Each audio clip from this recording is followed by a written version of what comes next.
एक छोटे से गांव में एक मूर्तिकार रहता था जो बहुत ही सुंदर और आकर्षक मूर्तियां बनाता था। लेकिन अब वो आदमी थोड़ा बूढ़ा हो गया था। उस आदमी ने सोचा कि क्यों ना अब मैं अपने बेटे को मूर्तियां बनाना सिखा दूं, तो मेरा बेटा भी इस गांव में मशहूर हो जाएगा। आदमी ने जब अपने बेटे से इस बारे में बात की, बेटा भी मान गया। अगले ही दिन बेटे ने मूर्तियां कैसे बनाते हैं ये सीखना शुरू कर दिया।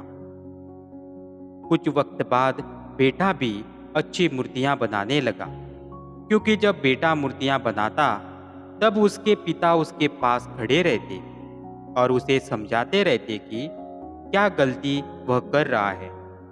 कुछ वक्त बाद बेटा अपने पिता से भी अच्छी मूर्तियां बनाने लगा। गांव वाले लोगों ने भी बेटे की मूर्तियों को पिता की मूर्तियों से ज़्यादा अच्छा बोलना शुरू कर दिया। बेटा ये सब सुनकर काफ़ी खुश हुआ।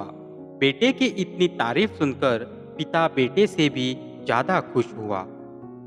लेकिन अब बेटे की बनाई हुई मूर्तियों में पिता ने जब बेटे को उसकी गलतियां बताई, तब बेटा अपने पिता से कहने लगा, मैं आपसे कहीं ज़्यादा अच्छी मूर्तियां बनाना जानता हूँ और मेरी मूर्तियों की कीमत आपकी बनाई हुई मूर्तियों से ज़्यादा है।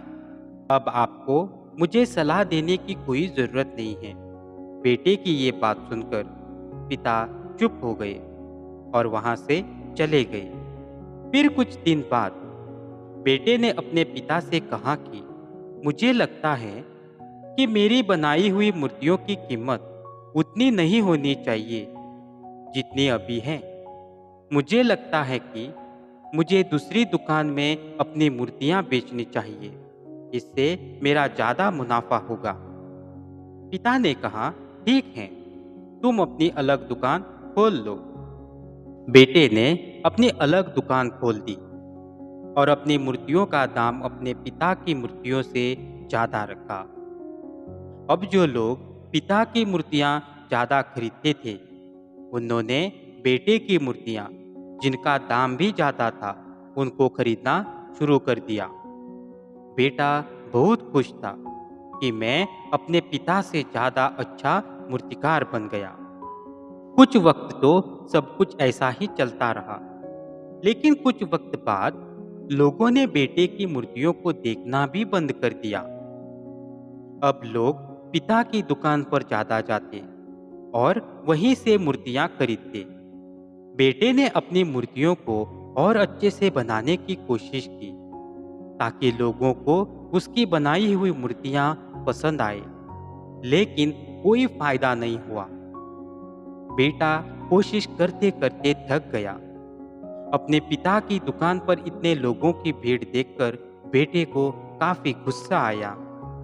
बेटा अपने पिता के पास गया और बोला, आपने अपनी मूर्तियों में ऐसा क्या किया कि लोग आपकी ही दुकान में मूर्तियां खरीदने आते हैं? मेरी मूर्तियों को तो कोई देखना भी नहीं चाहता। पिता ने यह सुनकर मुस्कुराए और कहा, ऐसा इसीलिए हुआ क्योंकि तुमने ये सीखना ही छोड़ दिया कि अच्छी मूर्ति बनाते कैसे हैं। ये सुनकर बेटे ने कहा, लेकिन मैंने अपनी मूर्तियों को अच्छा बनाने की बहुत कोशिश की, लेकिन फिर भी कोई फायदा नहीं हुआ।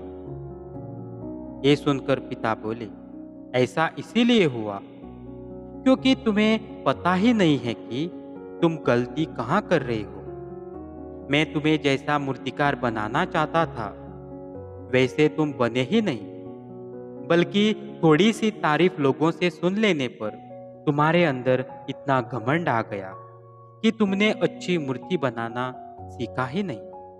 तुम थोड़े में ही इतना ज़्यादा खुश हो गए। ये सुनकर बेटे को अपनी गलती का एहसास हुआ।